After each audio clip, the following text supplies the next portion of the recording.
명상하는데 고대의 단서라. 알러트 트리치. 우리 이야기는 1970년 11월 어느 아침에 시작이 된다. 그날 인도 부다가야의 석탑 꼭대기에 근처에 네란자라 강에서 피어난 영묘한 안개가 쌓여서 시야에서 사라졌다. 전설에 따르면 석탑 앞에는 부트가 앉아서 명상하다 깨달음을 얻었다고 하는 바로 그 보리스나무. 그날 아침에 대는 안개석을 지나다가 나이 지긋한 티베트 승려가 느릿느릿 걷는 것을 어렴풋이 보았다. 그 수도승은 동이 튼 경에서 무니 마하무니야 스바하 산스크리트 현재라는 뜻이다. 무니 현자. 며칠 후에 대는 우연히 친구들 승려 쿠누라마를 찾아가게 됐다. 쿠누라마는 남방도 되지 않는 암자에서 살고 있었는데 암자의 큰 골격에서는 늦가을에 냉기가 뿜어져 나오고 있었다. 기구라고 하는 밤에는 취인대로 낮에는 소파로 쓰이는 나무 판자인 투겟과 경제를 잃기 위한 작은 독서대뿐이었다. 그 방은 수도승에 걸맞은 곳이었다. 개인 소지품 전혀 없었고 그야말로 텅 비어 있었다. 그는 이른 아침부터 늦은 밤까지 늘 책을 앞에 펼쳐놓은 채 침상에 앉아있곤 했다. 방문객이 불쑥불쑥 찾아올 때면은 그는 언제나 변함없이 상냥한 눈빛과 따뜻한 말로 반갑게 손님을 맞았다. 그누가 보여준 특성, 자신을 찾아온 사람 누구에게나 사랑 가득한 관심을 보여주는 그런 쿠누에게는 인간 본성의 더 나은 측면들이 느껴졌다. 예를 들어서 쿠누의 겸손함에 그런 특별한 일화가 있다. 선호하는 쿠누라마는 티베트 수행의 모든 유파가 존경하는 몇 안 되는 대가 중의 한 사람이었다. 쿠누라마를 만나기 전에 대에는 인도 여기인 님 카를리 바바와 함께 몇 달을 보냈다. 마하라지라는 존칭으로 불리는 님 카를리는 람다스의 스승으로 알려지면서 서구 세계에서 새롭게 유명세를 얻은 인물이었다. 애초에 대인이 인도로 오게 된 이유도 바로 그 때문이었다. 대인은 1970년 하버드 대학 박사과정 여행 장학금을 간신히 받아냈고 수송 끝에 카를리 바바가 히말리아 산맥의 구릉지대에 자리 잡은 작은 아시람에 머물고 있다는 사실을 알아냈다. 수dom에 사드의 삶을 살고 있는 마하라지의 세속적인 소유물이라고는 더운 날 몸에 두르는 남성용 면치마와 추운 날 몸을 감싸는 묵직한 격자 무늬 양모 담요가 전부로 보였다. 마하라지는 정해진 일정도 따르지 않았고 어떤 조직을 갖고 있지도 않았으며 요가 자세나 명상법을 가르쳐주는 프로그램도 열지도 않았다. 대부분의 사도와 마찬가지로 마하라지는 정처 없이 돌아다니는 떠돌이 생활. 마하라지는 늘 고요한 행복 상태에 있는 것 같았고 역설적으로 들릴 수 있지만은 동시에 함께하는 모든 사람에게 주의를 기울였다. 마하라지에게 대인이 받은 깊은 인생은 지극히 평온하며 다정다감하다는 것이 말로 표현할 수 없는 마하라지의 마음 상태에 범상치 않은 무언가가 있었다. 평안한 모습. 페르다임을 넘어서 아시람에 머무르는 마하라지를 매일 방문하기 시작했고 2달 정도가 지났다. 인도 북부 비하르주에 속한 부다가야는 세계 전역의 불교도들이 순례지 1970년 11월 그곳에 도착한 데에는 과거 태국의 평화봉사단으로 골드스타인을 만났다. 골드스타인은 그것에서 4년 이상 머물며 명성의 대가인 아나카리나 문인드라와 함께 명상을 연구해왔다. 문인드라는 명성이 자자한 미얀마 대가들 밑에서 위파사나를 수련했다. 대인의 첫 번째 위파사나 수성이 된 문인드라는 자신의 친구 고엔카가 명상 지도자가 된 것은 미얀마 승려 레디 사야도가 확립한 전통에 따른 것이었다. 대인은 열흘짜리 코스를 연달아 5번 참여하면서 이 풍요로운 명상법을 집중적으로 수행을 했다. 대인은 대학 시절부터 하루에 20분씩 2차례 명상하는 습관을 들였다. 이런 전환의 순간에 마음 챙김이 경계선에 도달했음을 의미한다. 이 안내서들이 공유하는 전제는 삶을 명상으로 가득 채우고 수련을 성실히 하면 존재가 놀랄 만큼 변화한다는 것이다. 유라시아 전제가 영적 문화는 결국 하나로 수렴이 된다. 일상적인 걱정, 병적인 집착, 자기중심주의 이런 것들에서 인도로 오기 직전에 대는 대학 시절에 처음으로 명상을 시도했던 경험과 이 주제에 관한 몇 안 되는 영문 자료들을 바탕으로 논문을 한 편 썼는데, 당시 대인이 인용할 수 있었던 사마디에 관련 과학적인 연구 사례는 단 하나뿐이었고,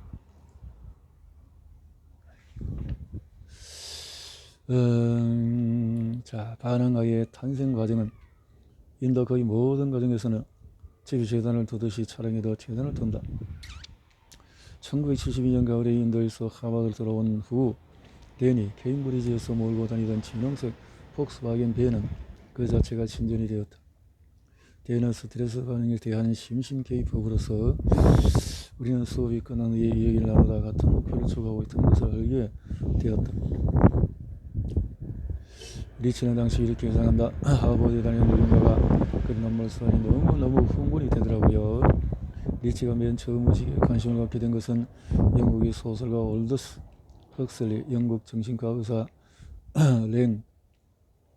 하지만 리치는 브롱크스에 있는 뉴욕 대학의 타운 캠퍼스에서 심리학을 전공하던 동안에는 자신의 관심사를 숨기고 있었다.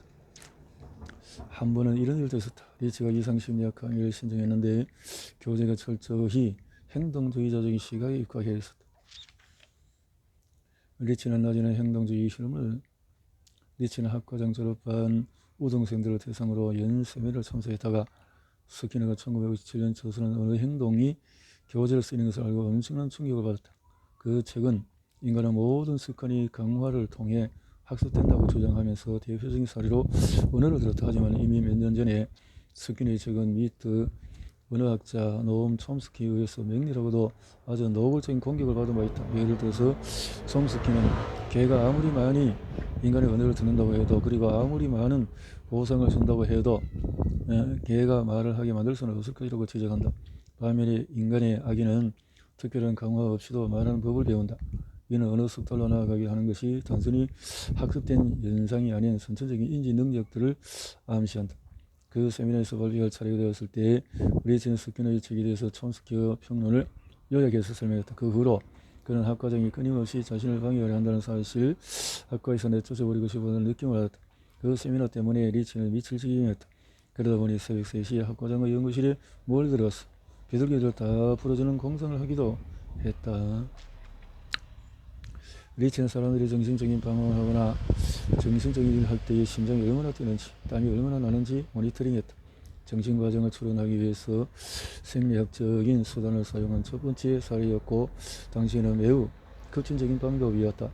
기존 학계에서 존중받는 주류적인 연구 방법을 의식 연구의 요소에 접목하는 이러한 시도는 이후에 명상에 대한 리치의 연구라고 떠오르는 대명사가 되어졌다.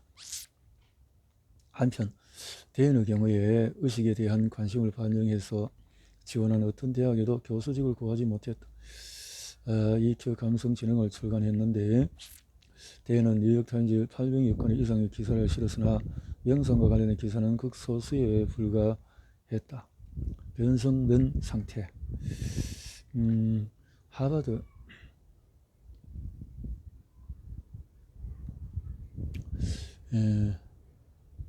심리학가 윌리엄 제임스 홀은 일종의 건축학적인 실수라고 할 수가 있다. 빅토리아 시대의 집들과 하버드 캠퍼스의 낮은 벽돌 건물 사이에 전혀 어울리지 않는 15층짜리 흰색 슬라브 건물이 바로 윌리엄 제임스 홀이다. 윌리엄 제임스는 20세기 초에 하버드 대학교 최초의 심리학 교수다. 그는 철학이라는 이론적인 세계수, 마음에 대한 좀 더 실험적이고 관점을 가져와서 심리학이라는 학문을 창시하는 데 일조했다. 제임스가 예전에 살던 집은 지금도 학교 근처에 그대로 남아있다. 하버드 심리학과의 이러한 역사에도 불구하고 제임스 홀의 둥지를 튼 심리학 대학 원생이었던 우리는 제임스의 저서를 한 페이지라도 읽으라는 과제를 받은 적이 한 번도 없다. 제임스는 이미 오래전에 유행에 뒤처졌기 때문에 그래도 우리는 우리에게 영감을 주는 존재였다. 가장 큰 이유는 교수들이 무시했지만 우리를 매료시켜 주었던 바로 의식이라는 주제를 제임스가 심리학에 포함시켰기 때문에 의식.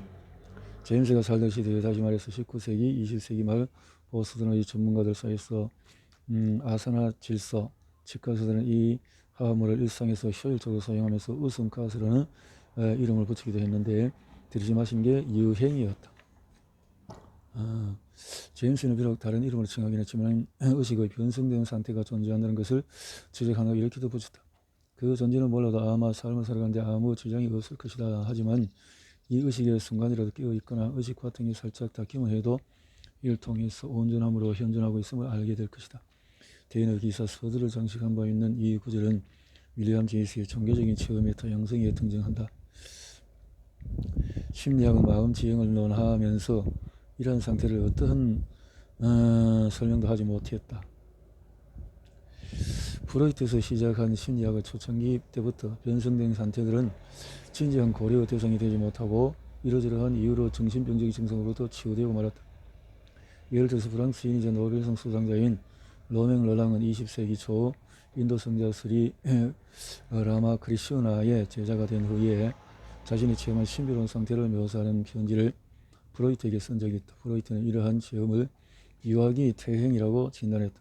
1960년대 무렵 심리학자들은 대개 약물 복용으로 촉발된 변성된 상태들을 인공적으로 유발된 정신병으로 치부했다. 이는 명상이 마음을 변화시키는 새로운 방법임에도 조금 더 의심하지 않는 태도와 유사해 보였다.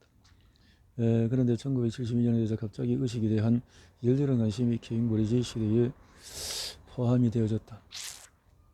박사 논문을 집필하고자 학교에 들어온 상황에 베스트셀러가 된 다트 의식의 변형된 상태에는 바이오 피드백, 마약, 차기, 최면, 요가, 명상 그리고 제임스가 말한 다른 상태로 가는 다양한 길에 대한 기사를 모두 모아 소개했다.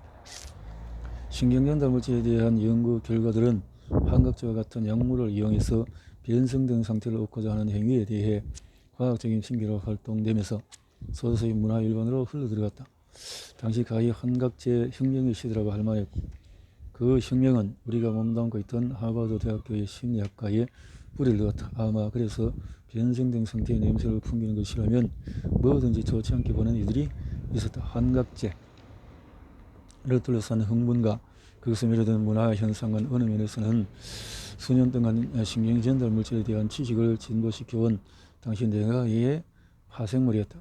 신경전달 물질의 수십 종이 1970년 초에 하게 되긴 했지만 그 기능에 대해서는 거의 밝혀지지 않았었다. 40년이 흐른 지금은 100가지 종류가 넘는 신경전달 물질을 식별할 수 있고 그것들이 뇌에서 무슨 일을 하는지 밝혀 보다 정교한 대규모 목록을 가지고 있을 뿐은 아니라 그것들의 복잡한 상호작용에 대해서도 제대로 인지하고 있다. 내면의 여정. 델하우지는 인도의 펀잡과 히마찰프라데시까지 뻗어나간 히말라야 산맥의 한 분지인 다울라다르 산맥 하류의 둥지를 틀고 있다. 델하우지는 19세기 중반 인도 통치를 담당한 영국 관료들이 인도 겐지스 병원의 여름 더위를 피할 수 있는 산간 피서지로 건설한 것으로 주변의 멋진 풍광이 역할을 했다.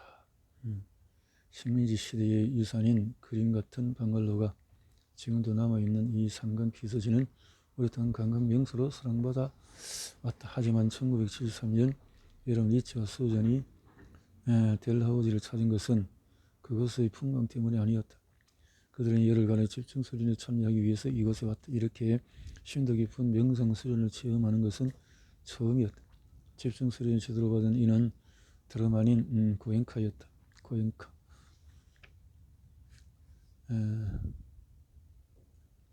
델은 두 사람에게 고엔카가 지도하는 과정을 통해서 집중 명상에 입문을 하려고 명상실에 들어서는 방석들이 바닥에 깔려 있었다.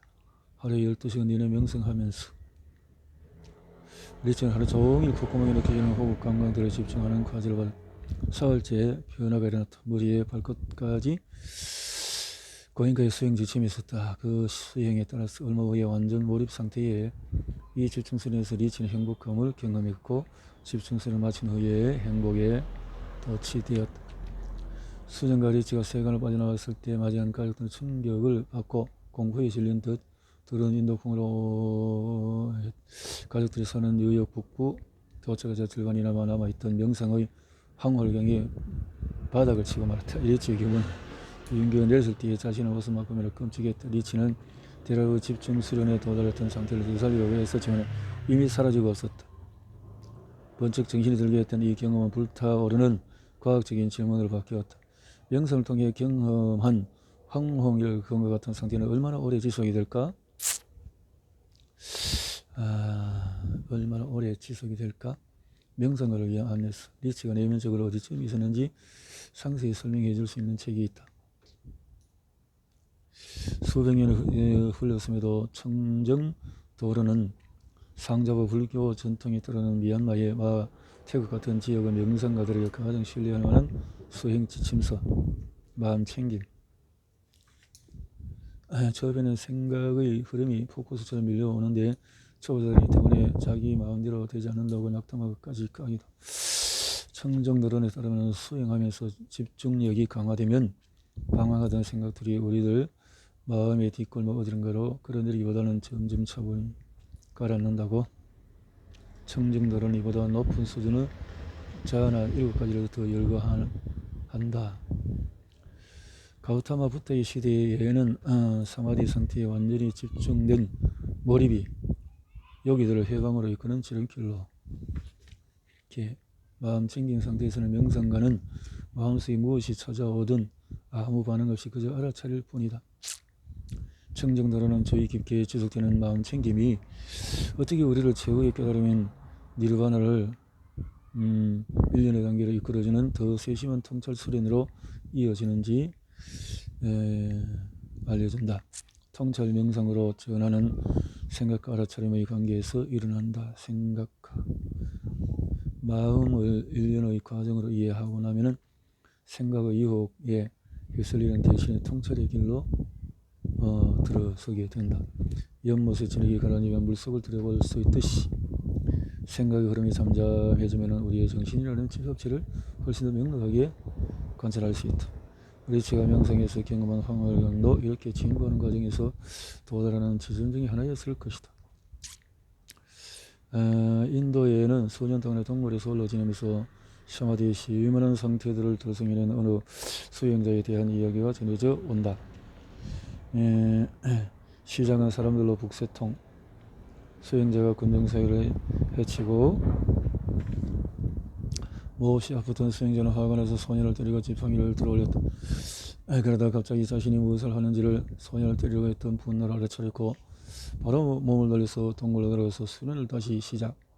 이야기를 명상으로 고양된 황홀경과 영구적인 변화의 차이를 말해준다.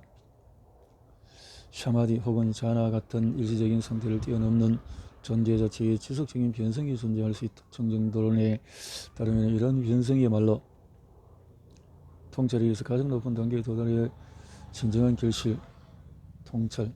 잠시 환각제가 한창 유행하던 시기에 1960년대에 벌어진 또 다른 논쟁을 보면 강력한 환각제인 LSD 한 중독자는 LSD를 하면 티베트 성도들이 20년 걸려 성취한 것을 경험할 수 있습니다.